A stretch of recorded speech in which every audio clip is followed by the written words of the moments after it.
Coming to you from the studios at the Illinois Rock and Roll Museum on Route 66, it's the Rock and Roll Chicago podcast. Rock and roll, Chicago.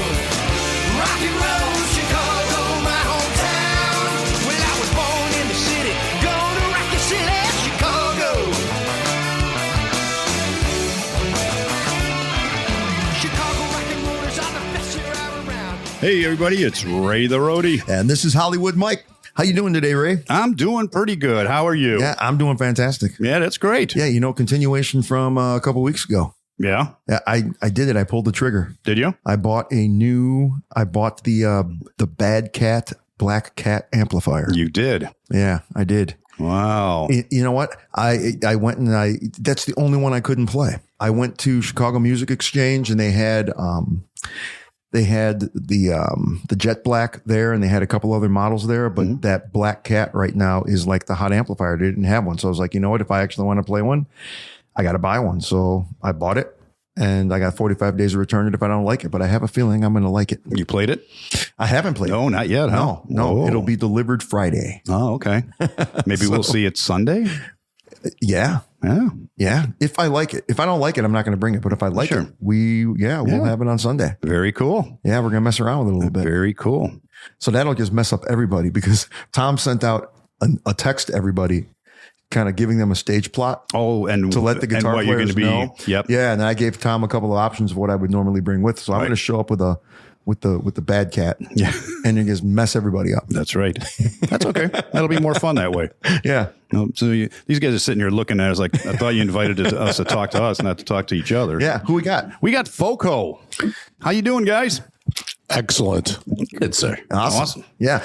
Why don't you go ahead and introduce yourself? Tell the folks who you are and what you do in the band. I am Julian Balboa. I play guitar, and I've been a member, I don't know, about 3 years now. We brought Chad in about a year or two ago, and Chad? Yeah, I'm Chad Van Dam. I'm the new guy. About, what is it, a year? Just over couple a year. months, yeah. First gig was December 23. Hold on. 24, 22.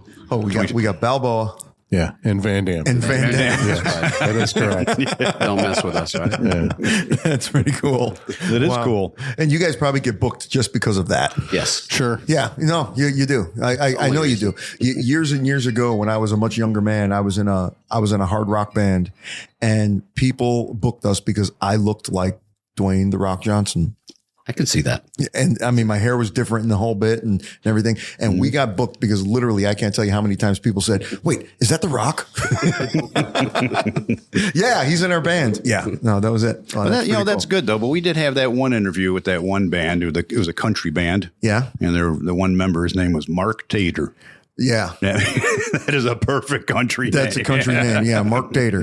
Yeah, that's it. So we got Balboa and Van Dam. That's awesome. So tell us about your stuff. What do you guys do?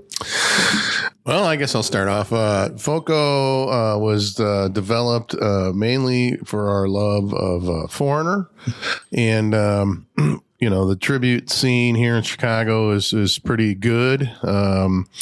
But we kind of were getting booked for shows that were a little longer than your typical Foreigner show, would be about 2 hours. Right. So we quickly realized we needed something else. And we were also big fans of Bad Company. Oh yeah. So we took Foreigner and Bad Company and we said, man, this is a great combination. You get the best of two good bands from the 70s. And then we wanted to add just a little bit more of something that could spice it up. And I'm sound engineer myself, and I've been working the festival for the Beatles fans for the last 11, 12 years.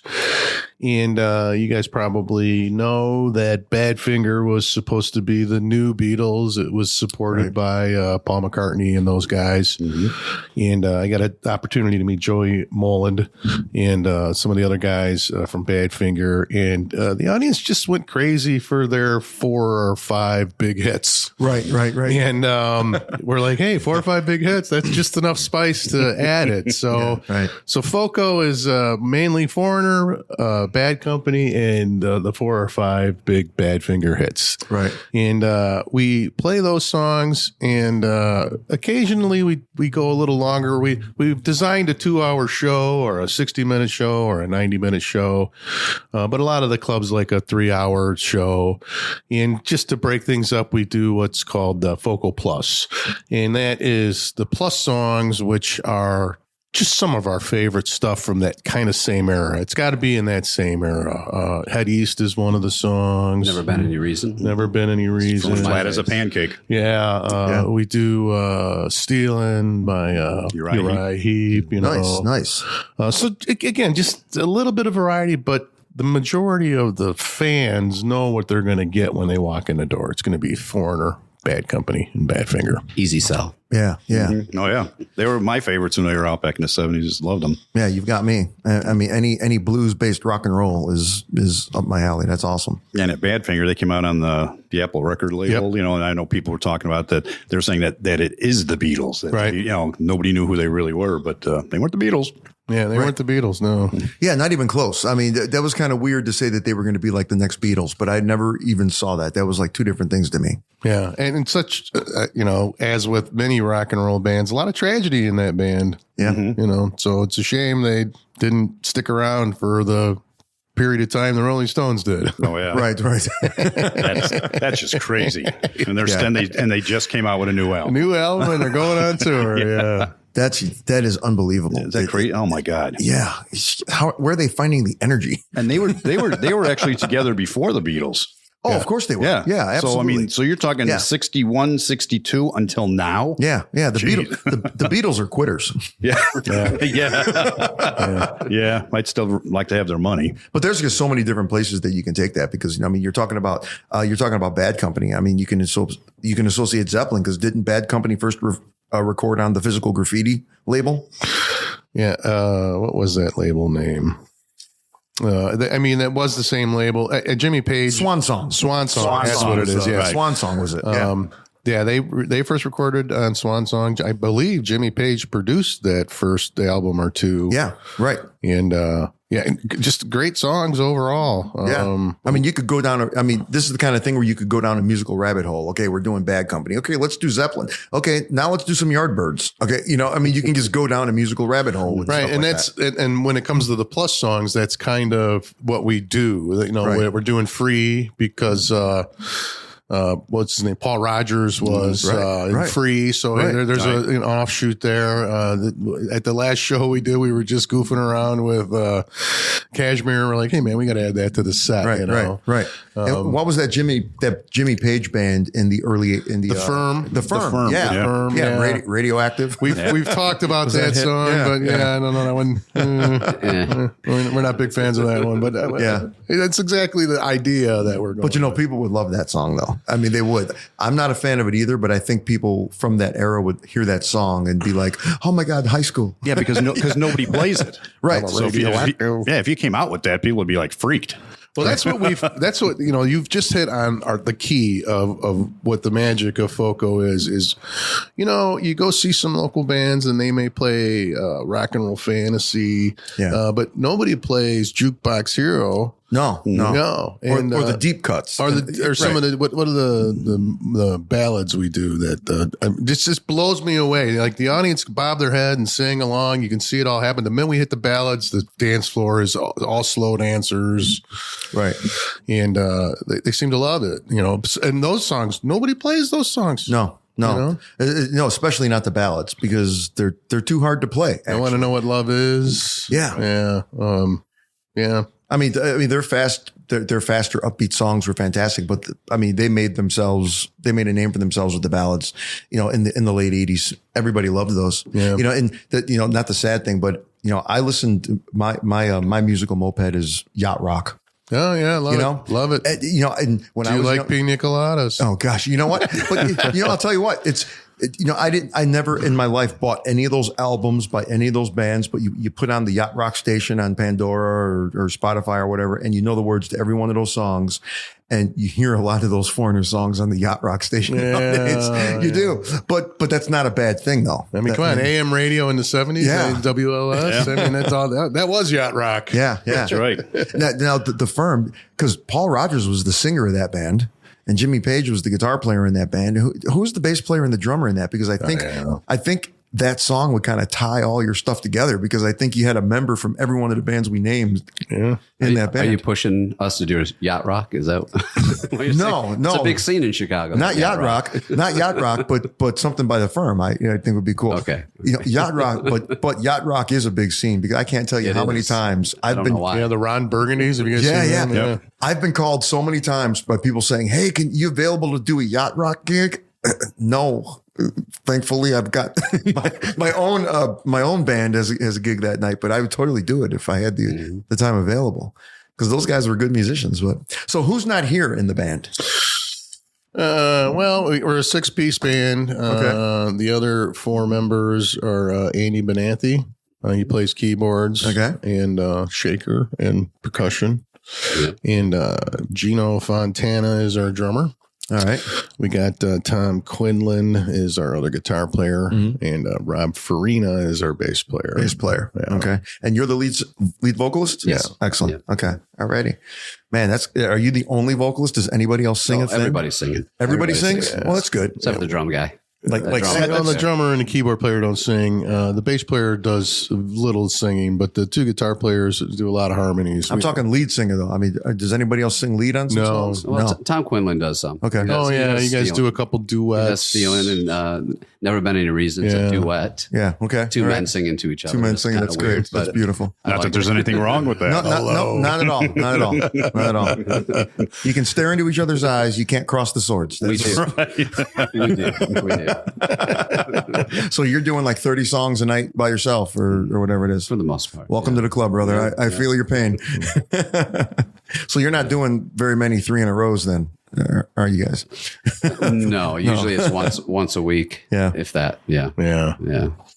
It'd be nice if it was once a week, but it's actually about every 4 weeks. Okay. That's okay. Mm-hmm. How long you guys been together?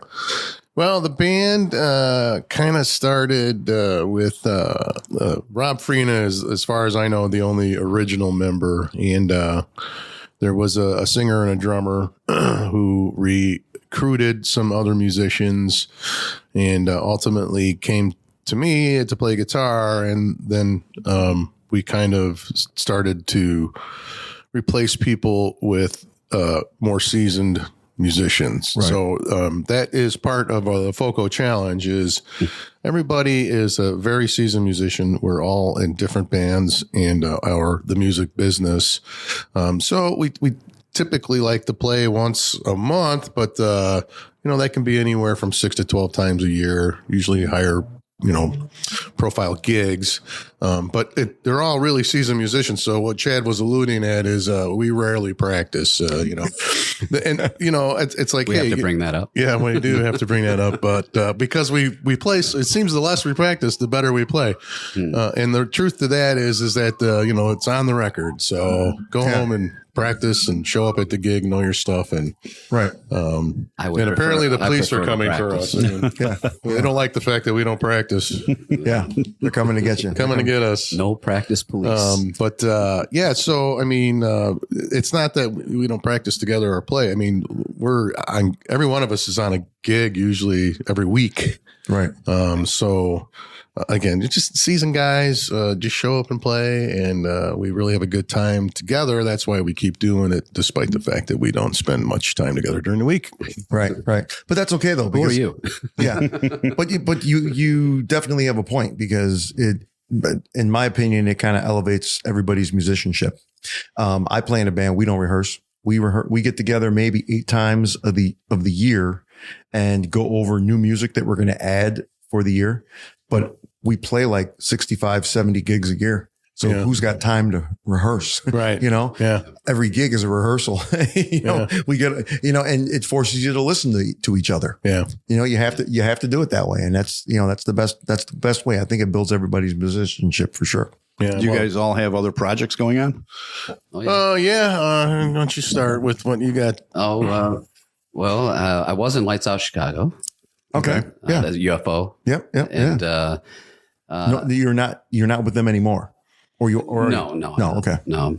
And I formed a new band, Ashes of Eden. Okay. Which is a Breaking Benjamin tribute band. Oh wow. Okay. And recently joined My Sacrifice Creed. Yeah. Band. Yeah. No kidding. Wow. Not to be mean or that anything, hasn't been but- announced though. Is this Yeah, going out anywhere? Not Is anybody till- listening? Hello. Yeah. Not right now. This will be going out on April 23rd. So make sure you got all your bridges covered and It'll be burned covered by by then. then. Yeah. I believe I'll be in the Mediterranean on April 23rd. So hopefully it'll The be a internet read. is everywhere. Excellent. Yes, I have to say this. I can't believe that there's still a tribute band. Yeah. Wow. There's two, I There's believe. two- there's yeah, two there's of a them in second one. Chicagoland, Yeah.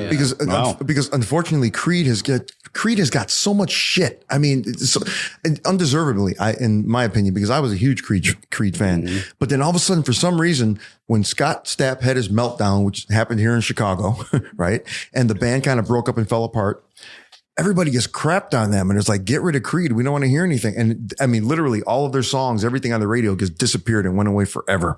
It's coming back. Yeah. They're getting back together. Because they're doing a tour and they're recording a new album. Yes. Yeah, Very yeah, cool. They are. Because I heard there was a comedian. I was in Kansas one time, and I can't remember this guy's name, but because he was a Toto? No, kind of an up and coming comedian. And he says, and he's talking about Creed, and he goes, Creed was this band from the 90s, that was kind of this whiny rock and roll, right? And then all of a sudden Nickelback came around and Creed disappeared, and everybody heard Nickelback. And then after they got sick of Nickelback, they said, okay, call Creed. But I liked Creed. I really did. I was glad to hear they're getting back together again. Yeah. So, wow, that's interesting. Yeah. So you guys been rehearsing for that project? Yes. Yeah. Yeah, they actually rehearse. When you do. They need it. when you taking that onto the road? It'll be the first show is officially at Hobart Art Theater. Okay. Okay, nice place. And Wow. then here in Joliet. Wow. Where At at? the Forge. Oh, nice. Right across the Right street. across the street. Yeah, I noticed that. We'll be headlining there. That's excellent. Nice. Excellent. You're going to be there with a few other bands then. Yes. Corduroy and Stone type thing, I believe. So that's got to And- be a Stone Temple Pilots tribute and band. Infinite Sadness. Okay. Yeah. Yeah. Wow. No kidding. Yeah. When's the date of that? Do you know? May 18, 12, May 18? 12 or 18. Yeah. I have to look it up. So the owners of the Forge, if you are looking to dump some money into a podcast and sponsor us, For sure. we would love to have you come. We're and walk right across the street. We're right across the street. We can get together next door at Juliet's and drink some bourbon together Exactly. and You hash can- this deal out. You can come over and drop your check off for your advertising on the show. Piece of cake. Yeah, no kidding. Wow, that's interesting. I'm gonna have to check that out. 18. Yeah, so 18th, May 18th. May 18th. Yeah. I'll be in Florida. Oh, lucky you. Yeah, I got to go to a wedding. So what do you have going on? Well, I got a couple of things going on. Always. One of the original, or not the original, but one of the subsequent from the original drummers in FoCo was a guy named Hugo Ayala, who was I was in several bands with, and he has now moved on to Hillbilly Rockstars. I don't know if you guys know that. Oh, yeah, know them well. So they play all the time now. How's it going, guys? He has a little bit less time for the 3 or 4 bands that we were in, but one of them that has survived is called Rat Pack, and that's a rat tribute band. Most excellent. Yeah. I get to play Robin Crosby in that. Nice. Yeah, wear red leather pants and long blonde wigs, and Grows his hair out. I still have mine. I still have my red leather pants. yes, If any of our listeners out there are interested, Hillbilly Rock Stars is episode 66 of the Rock and Roll Chicago podcast. Look at that! Look at that! Red leather pants and the mesh muscle shirt and stuff like that. You get to wear that stuff. Not the muscle. Yeah, I don't know about the. I usually wear a vest and show off the cannons, but gun show, right? Yeah. And then I'm in FoCo, and that's the 2 bands I'm in. But I run sound for a fairly large local band called Ara. Oh yeah. We just had them in here a few weeks ago. Yeah, I remember seeing something about that. In fact, Kevin was just calling me about some dates. I'm the primary sound guy for them. There's a couple other guys that fill in when I can't make No it. kids. Wow. Okay. And I do some work for the old lead singer of our Pete Greco, and who we LP had Vinyl. in here a few months ago. Yeah. Yeah. LP We know Vinyl all those and guys. Yeah. Puppets. Yeah. So those guys take up the majority of my dates. Okay. So we need to find good spots for FoCo to play, which our next show, by the way, is it's going to be in April. What is it? April 6th. Ooh, that'll be before this is put out. Oh, yeah. Yeah. This is coming out the 23rd of April. Yeah. Well, if you were at that show, it was fantastic. Yeah. It's just like the fish that I caught that was this big. Yeah, we had a good time there, Mike. It was a great show. It was fantastic. We had open bar. Yeah. That was fantastic. It was awesome. And, topless optional. It was great. It was great. You guys should go and check these guys out. And we got, some dates. We do tend to play more north, although I'd love to get into the Forge, although this drive was a little bit much for me. But a lot of times we're up at Sundance Saloon or the Broken Oar seems to be a couple places we play quite often. Yeah. You guys from up north, basically, is where you're from? Yeah, the Gilbert's area for me. Gilbert's. Wow. Yeah, you did come a long way. Yeah, well, I work in Sugar Grove, which is close to where he lives. Yeah, Stone's Throw. I'm in Aurora. Okay, well, that's not West too bad. Aurora, right near Sugar Grove. Yeah, okay, that's not too bad. But geez, yeah, you guys are out there. That's all right. But still not the farthest, though. No, you're not the farthest. Still not the farthest. Who wins that trophy? We had a band in here. It was two brothers and another guy trio. And the one brother lives in Green Bay. Ooh. He drove down from Green Bay, and I asked him at the end of the night, I said, so you're going to stay at your brother's tonight? Oh, no, I'm driving home. He drove down. It's like a 5-hour drive. Yeah. He said anything for the band. He does it for the band. Yeah, it's about 3.5 to 4 hours both ways. Yeah, wow. Yeah, he did the whole thing. Great band though, man. They were fantastic. Three-piece band. I swear to God, their singer was great. They sounded like Queensryche. Really good band. Yeah, with three guys. Yeah, it was Meltdown, episode 118. Meltdown. Yeah. Mm-hmm. Yeah, they were excellent. Good band. So, well, yeah, that is out there. No, we can help you figure out how to get some folks down here and get some gigs around here. Sure. That's a cool place over there for sure. Yeah. I want to see pictures of him in a blonde wig. Yeah. With the red leather pants. We can make that happen. Oh, he's going to make that happen. Because when I was, I graduated from high school in 1988. And, back then, I had long hair. My hair was about as long as yours. Yeah. My hair was about as long as yours, but I have naturally curly hair. Mm-hmm. So everybody said I looked like Vito Bratta from White Lion. I wore leather pants. I even had a hot pink Washburn guitar. Didn't we all back in that day? Back in that day. It had to be hot pink or it had to be that crackle paint job or something. Leopard print. Yeah. Well, you might have to see this in two pictures because this one doesn't have any pants in it. Well, it's not that I'm not wearing pants. Yeah. Just the chest up shot. I'm not even going to look under the table. Wait. Can I? Yes. Let me see this. Who is that with you? That would be my wife. Uh-oh. She looks very familiar to me. Yeah. Her name is Tracy. And, okay. She grew up in the Elmhurst area and, you're okay. You had divulged your age to us, which I'm not going to share. Yeah, but we're very close in age, and she's my same age too. Yeah, so. No, if anything else, no, she looks very familiar to me. The more than likely because you mentioned a couple of places that I play quite frequently, so maybe that's where I've seen her before. And here's the red leather pants and the. Man. Wow. You folks in podcast land are really missing this. You're missing, you're missing out. Too bad it's not a video. Actually, you should send me the pics and I'll put them up on our Facebook page. Yeah, for sure. That's an armadillo, by the way. Wow, that's pretty cool.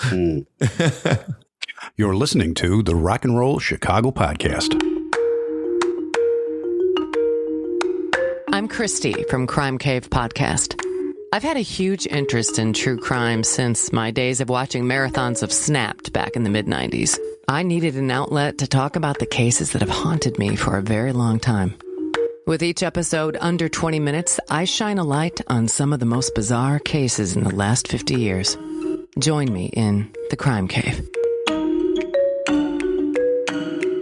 Hi, I'm Rick Anthony. I'd like to thank my radio brothers, Ray the Roadie and Hollywood Mike, for allowing me to tell you about my podcast, the Someone You Should Know podcast. We spotlight musicians, authors, and interesting people, and we like to say we're making a difference one artist at a time. The podcast is heard twice a week on Mondays and Thursdays, and you can check it out on your favorite streaming platforms and on the web at someoneyoushouldknowpodcast.com. That's the Someone You Should Know podcast with me, Rick Anthony, making a difference one artist at a time. So here's a question. This is a question I don't think we've ever asked before. And somebody said, you know what you should ask people on your podcast? And I was like, no, what? And they said, well, yeah, that sounds like a good idea. So we're going to ask them to see what happens. All right. Perfect stranger. You never met this person before. I don't care if it's male, female, doesn't matter. You're at a gig, right? They walk up to you and you're sitting at a table, maybe having a drink or something in between sets. And they sit down and they just literally sit down right at your table. And they start talking to you and saying, oh, you guys are great. That's fantastic. It's great. I'm glad you're here. I love your music. This is awesome. Where does the conversation go from there? How kind of conversations are you having with your fans out there? See, I stumped them. I stumped them. Well, I mean, there's a lot of different ways I could answer that. But generally it's gratitude, Yeah. Hey, thanks a lot, man. We put a lot of time into this and, do you have any follow-up questions? Because, we're usually distracted. We're thinking of 50 different things during the gig, and in between sets, we're trying to figure out what we did wrong and how we can fix it and why our monitors aren't working. Right. So you need a sound guy. Yeah, well, yeah, of course. Yeah. Guess who that is? So I mean, sometimes, they'll ask a question that'll be more of a technical question or maybe even a historical question about the bands that and you can engage with them. I'm generally not asking them too many questions other than what maybe brought you here tonight. Right. We just played a gig at Sundance where we opened for Seventh Heaven. Okay. And a lot of the fans were there for Seventh Heaven, but a lot of them said they came because we opened for them too. They wanted to see us at the same time. So we were kind of asking him, what brought you here? Right. So that's probably the most common question I would fire back with. I can imagine. Oh, we came here to see Seventh Heaven. Yeah, well, they're not here yet, so stick around for some FoCo. Right. So when you've got very specific music that you're playing that we've just talked about. So when you're singing, do you think that you sound like these singers? Do you try to sound like these singers, or? I do try. Mm-hmm. I think I'm pretty spot on in most cases, but I mean, like all singers, you have your moments. Yeah. So still working on those moments. Yeah.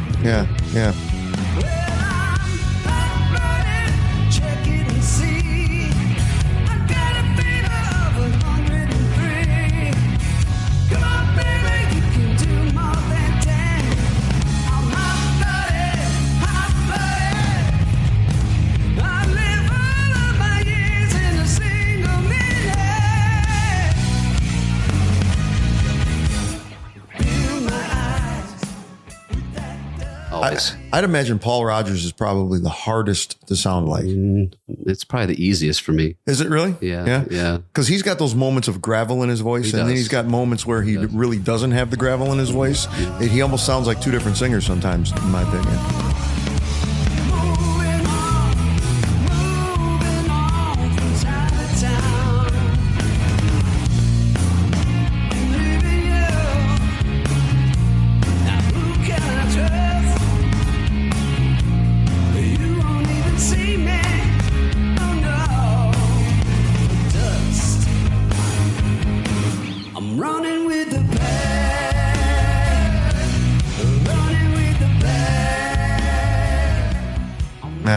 Well, to circle back around to who we could play, didn't Paul Rodgers play with Queen for a while too? Yeah, he did. Yeah. Yes, he did. So you can change it up if you need to. Yeah, but that just goes to show his range, Yeah, absolutely. Yeah. What's the hardest song you think we do for you to sing? He just takes over the podcast. Yeah, questions. I'm asking you guys questions now. I'm leaving. Well, I can tell you the easiest song feels like the first time, but since it's the last song of the night, it's the hardest. Oh, it's tough. It's tough at that time. Yeah. So yeah. I'm a vocalist as well, and I always used to do things like I wanted to put the harder songs toward the beginning of the set, because I figured by the end of the set, I'm going to be worn out and I'm not going to be able to sing them well. And then somebody had the brilliant idea at a gig one night and they said, we have a lot of people here that have seen us for like the past 10 gigs in a row. Let's just play everything in reverse. So it sounds like it's new to them. And I put the harder stuff at the end of the set. And I found out that I was more warmed up and I sang it better. So now we do it that way. Does that work for you? I like a curve. Yeah. Easy at the beginning, a little harder in the middle, and then softer at the end. That would make sense too. But I usually don't have a choice. Yeah. The set list was made before me. So I follow the routine. Come on, you're the lead singer, dude. The world revolves around you. You ask his wife, she says the same thing. You can change it up a little bit. Yeah. No So prior to this and the other projects you're doing, what other bands have you guys played with? Oh, geez. Back in the day. Oh, man, I was in a band. Well, some of the band's names get recycled over the years, and I think this band name has been used more than once in the Chicagoland area. It's been Pop Rocks was one. It was it was somewhat of a wedding band without any of the slow stuff. It was all the dance stuff for the wedding band. And then there was a band called Run for Covers. There was. I do remember that. Yeah, we used to, on the way down there, I'm like, oh my God, I'm going to the casino. We played at the casino quite a bit. Right. And that band had a multi-instrumentalist that played the sax. Ironically, Andy plays sax too, but he plays we call it the sax. It's the sax. We need sax. Yeah, more sax. In the monitor. Do you actually play the sax in some of your songs? No, Andy does. No. You pointed Andy's the keyboard. Well, I was just pointed at him when I'm doing the Italian thing. Don't forget, he's interviewing him now. That's right. He is. Yeah. Andy plays a controller that's a wind controller. Okay. So he in the songs that there is sax, he gets up and plays the wind controllers. Right. It's pretty amazing. Yeah, it's kind of cool. Yeah, that is a neat little instrument. That is pretty cool. I actually have respect for keyboard players that can do that, because one of the things that we talk about on this podcast all the time are bands that play with a lot of tracks. So there's 4 guys on stage and then you hear a saxophone solo and you're looking around for the saxophone player and there's nobody there.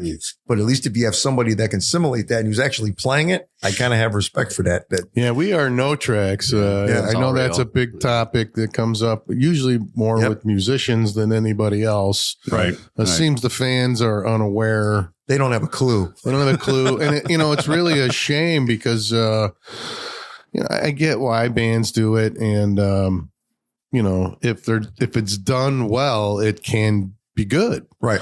I know Van Halen did it. So that's one of my favorite bands. And if they're good doing it, it's hard to judge other people for doing it. At the same would time, Van Halen have an iPad out front, do you think? No. No iPad for Van Halen? No. Probably not. Well, that's not fair because a lot of times the iPad for me is to control the sound in my ears. I'm not looking at the lyrics or the music. I'm controlling the sound in my ears. So just to throw that blanket statement out, it is a little unfair to some of the people that are a little bit more technically savvy and can remember the song. Right. And people have asked me, I always have an iPad on my microphone stand and people think I'm reading lyrics, but I'm not. That controls my in-ear monitors. Exactly. I've got an image of the mixer board right there, right? I can put this guitar in, I can put the bass in. We've got a 4-piece horn section. Can't hear the saxophone. I can do all that stuff. That's exactly what I'm talking about. Now, in those people's defense, if you go down to Nashville and you got one solo guitar player and he can play just about anything by looking up, Guitar Guru or whatever the software is he's using, and pull off the song for the crowd to be happy, because, that's how they're going to make their money is off of tips. So, oh yeah, yep. Yeah. But I make fun of those people too. Yeah. Yeah, we all do. But, we all cheat. We all got to do it a little bit sometimes. Yeah. That people, they a lot of times you'll hear, the cover bands, they're just covering another band. Well, when you go to Italy, you go to art school, guess what? You paint the masters. That's how you learn. Yeah. That's right. Right. So I feel it's unfair for people to judge based on the fact that you just play covers. It doesn't mean you're a bad musician because you don't write your own music. The Chicago Symphony Orchestra doesn't write their own music either. Yeah, right. When we've had a number of bands in here that do original stuff, and it's a tough business doing original stuff. Yes, Clubs don't want that. Yeah. The fan, unless your fan base understands it, but people who never heard you before, they don't want to listen to that stuff. Well, the irony of Seventh Heaven is they've done that right. Right. They play a mix of covers and then they throw in an original, and if that original is good, they keep playing it. If it's not, they bury it. Right. You're exactly right. And they've had stuff played on the radio. I mean, you can drive down the road and hear Seventh Heaven on the radio doing an original song. They've done a good job of it. And they don't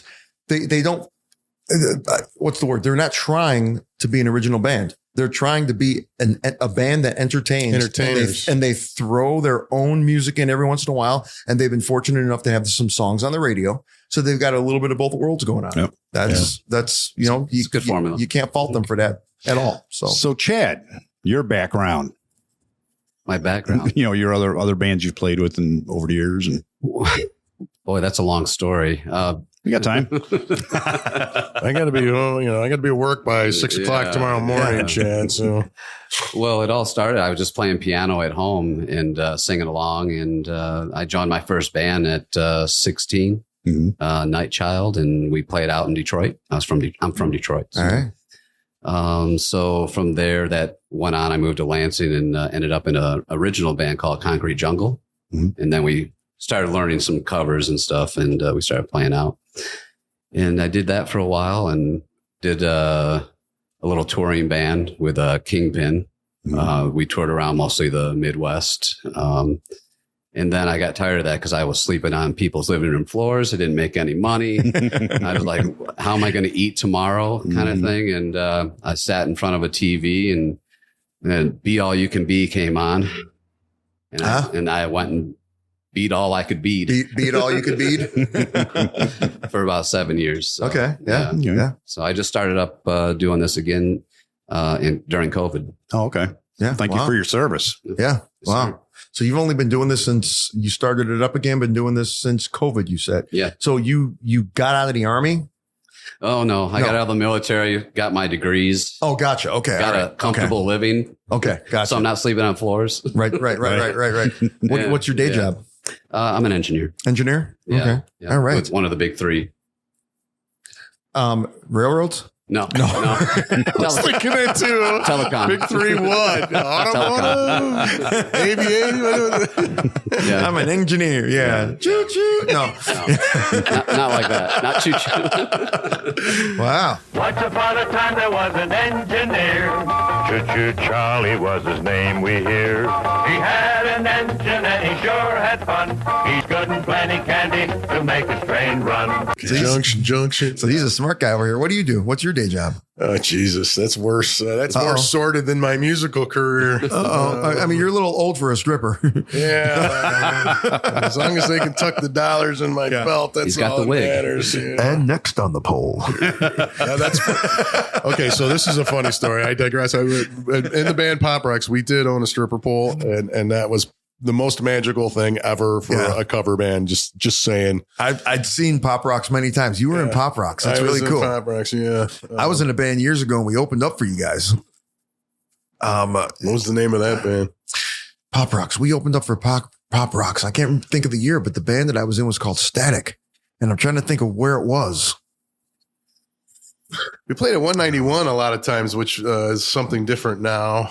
We played at the casino a couple of times. Jamo's Live, it's called. Yeah, Jamo's Live. Oh, is that what it is? Yeah. Really? I didn't realize that. It was something else. South, yeah. It used to be where we'll be this Sunday. Yeah, there was another name somewhere in there too. I can't remember what that was. Anyway, Yeah, it was. I always wanted to be a guitar player, and my dad frowned upon that, so he made me go to college. And I was on the 6 over 7 year plan. Ultimately got a degree in aviation maintenance and spent about 8 months working on airplanes, and then decided that's not what I really wanted to do for personal reasons, which are now legal. ironically. So then I took a job in the steel business, and I worked in the steel business, and I was kind of help the department that sold to the aviation division. And then I got married, and I ended up having to change jobs for a personal relationship that happened even before I knew my wife. Again, this is way too much information, but I ended up in the finance business, something called factoring. And I did that for about 10 years. And then I got divorced from my first wife, and I decided I'm going to do what I wanted to do. Right. So I had gotten a home inspector license. So I was doing home inspecting, freelancing, and then I ended up starting to work for a sound company. They're called AccuTrack Solutions. They're now out of Elk Grove Village. They do a lot of larger productions during the summer, big fests and things like that. And I did that all the way up till last year as a part-time job.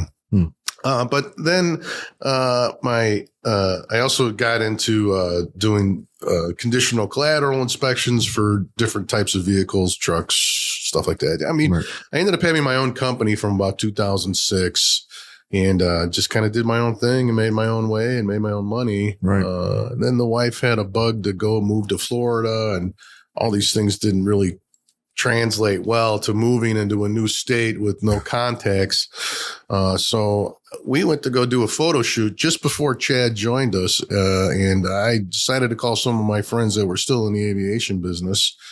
And I kind of lucked out, but I called the other guitar player, Tom, and in the car with Tom was this buddy of his who, his daughter was dating the son of a president of an air charter company, and they happened to have a Lear jet that we could use to take band photos with. Which, oh, wow. Yeah, it was fantastic. The photo shoot went great. And then 3 guys left the band, and then that's how we ended up with Chad. And then we scrapped those photos. We couldn't even use them. They're so cool. You could Photoshop them. Yeah, I guess you could Photoshop them. Yeah. But at the time, the president of the company showed up for the photo shoot. He wanted to see the shoot. And he found out I had an A&P license, which is a license to work on airplanes. And he offered me a job. Nice. So, knowing that my wife wanted to move to Florida and I could walk on almost any airfield if I just had a little bit of experience back in the field, I went back in aviation. Yeah.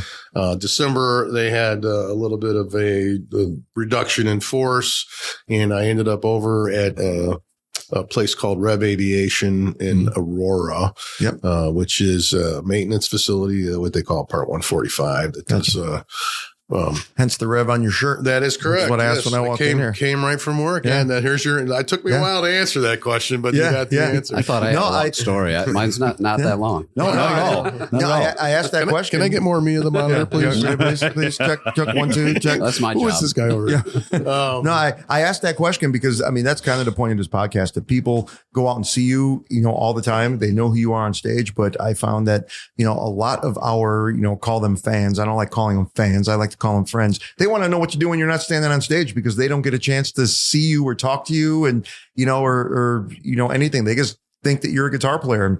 And people, when people find out that I have a day job, they're like, you do? Because I play a lot and they see me around and everything. And I tell them what I do for a living. And I usually get this look. He's moving his head up and down. And with a really? Because I guess I don't look smart. So it's interesting. They think you do this 7 days to play guitar 7 days a week, and or you're a wrestler like The Rock, or something like that. Yeah. And they think you're married. You have 2 kids. Wow, you have 2 kids in college. It's great. Oh my God, how do you do that? Just playing guitar. Sometimes I go with it. Just hey, it's a tough life, babe. Yeah. It is. If that's all you were. If that's all you're doing, it sure is. Yeah. So what do you guys have coming up on the calendar? What do you guys have coming out toward May. The mid to end of May? We got July 12th right now at the Broken Oar. Okay. And again, part of the challenge of having these guys being consummate musicians in a lot of different bands. Yeah. And then we also have personal lives. Pretty much April and May, we're all on vacation or other gigs and or just not available for reasons or not You know where you guys would do well, and you should totally check this out. There's a bar on this side of town in Joliet, right off of I-55, that is very similar to the Broken Oar. It's called the Big Basin. It's right on the Des Plaines River. It's the same kind of place. People come up with their boats and their jet skis, and they've got an outdoor stage and the whole bit. Is that yacht rock music? No, it isn't. No, it's actually on I-55 when you take that big trestle bridge over the river. Yeah. The bar is underneath the bridge. Yeah. It's right, I think I've been there. We used to ride our motorcycles there when I was a motorcycle. Yeah, I mean, and it is still, I mean, it's a biker bar. You go there on a Saturday afternoon or a Sunday afternoon when the bars are playing out there on the deck. I mean, there'll be 200, 300 bikes in the parking lot, and hot rods. So it's like the Broken Oar. Just like the Broken Oar, yeah. Go and check that place out. My band's regular sound guy, the 10th member of our band, he's got the house system there. Yeah. And so I got a hookup for you, but you guys would do great there. They would absolutely freaking love you guys at the Basin. Foreigner check would that out. go good with bikers. Oh yeah. Any of that stuff, any of the stuff Bad you guys company. do would go well. Yeah. I mean, if you guys do well at Broken Oar, you'll do good at the Basin. Yeah. So Jess, I know you're listening to this podcast.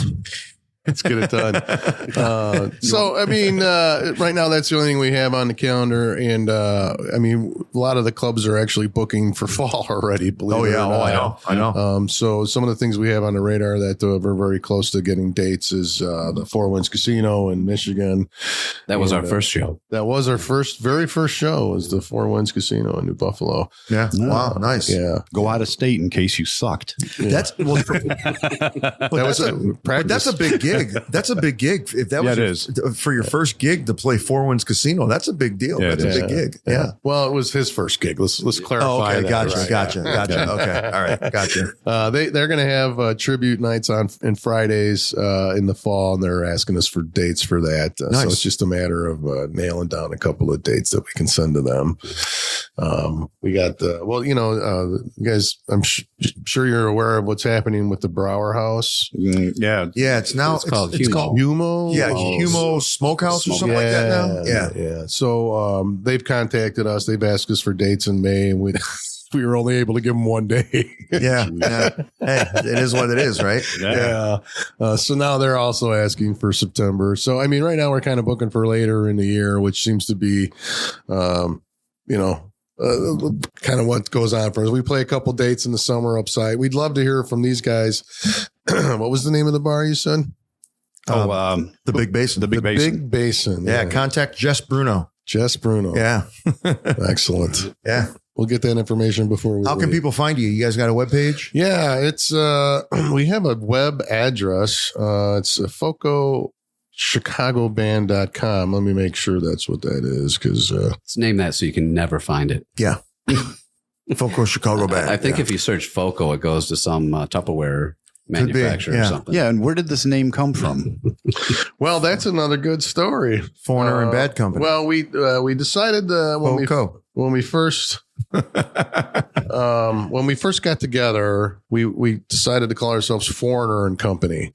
Okay. And that got us a little bit in trouble because people thought Foreigner was playing with their friends. Ah. And so Excellent. we decided we needed to change our name. And what we came up with is just shortening the names. You know, the FoCo, and then I don't really have a lighter with me, but this is kind of the logo. Okay. We kind of borrowed from the original Bad Company logo, and that's where we came up with that. Okay. When I first said FoCo, I thought they were saying folk ho, and I was like, folk ho. They do a bunch of, I don't know. You thought a bunch of hoes were coming in here? Yeah, something like that. Yeah. Okay. We call ourselves the Folkers. Yeah. Yeah. Yes. The mothers of all. FoCoBand.com is our URL. So it's FoCoBand.com.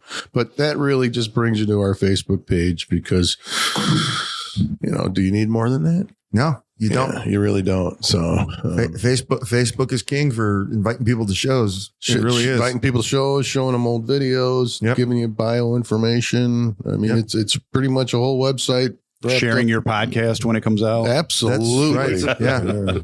Yeah. Promoting you guys. Yeah, sure. Yeah. Well, alrighty, Hey, guys. Thanks, guys. Yeah. Thanks a lot for coming out. You had a bit of a drive. We really appreciate it. Yeah, well, I'm sorry we didn't get to ask you more questions. Yeah. Maybe we'll start another podcast. Have the bands come in here Ray and the interview road us. in. Yeah, Hollywood that's Mike, right? That's right. Now that you've talked to about 1,000 different cover bands, Right. what can you tell us to help us? Right. Yeah.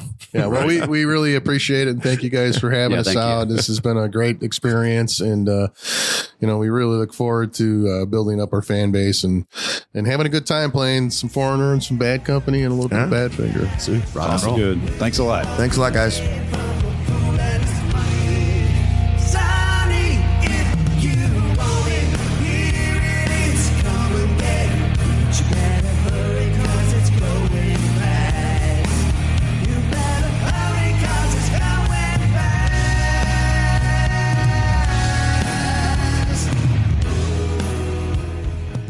Well, that was interesting. Yes, it was. I'm telling you, Foreigner, Bad Company, Yeah, and I love Bad that music. Finger. I love that music. I do too. I Yeah. do. That's from my time, man. Yeah, I'm gonna have to see where I can find them. Yeah, I mean it's some unique music. People don't play that stuff anymore. No, never. No, you've never heard of tribute bands with those three bands before. Nope. But Man. most tribute bands are like within the last 10, 20 years or so, not going back to the 70s. Yeah, and I can tell just by talking to them that they're both really good musicians. Mm-hmm. I mean, the people that they know. Yep. Yeah. You don't hang out with those guys. No, not at all. Yeah, unless you're really good. musician. So yeah, go check them out, everybody. Yeah, definitely. As go check out everybody that we interview, please.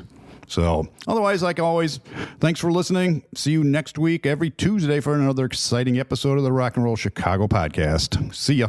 The Rock and Roll Chicago podcast is edited by Paul Martin. Theme song courtesy of M&R Rush. The Rock and Roll Chicago podcast does not own the rights to any of the music heard on the show. The music is used to promote the guests that are featured. Rock and roll Chicago. Rock and roll.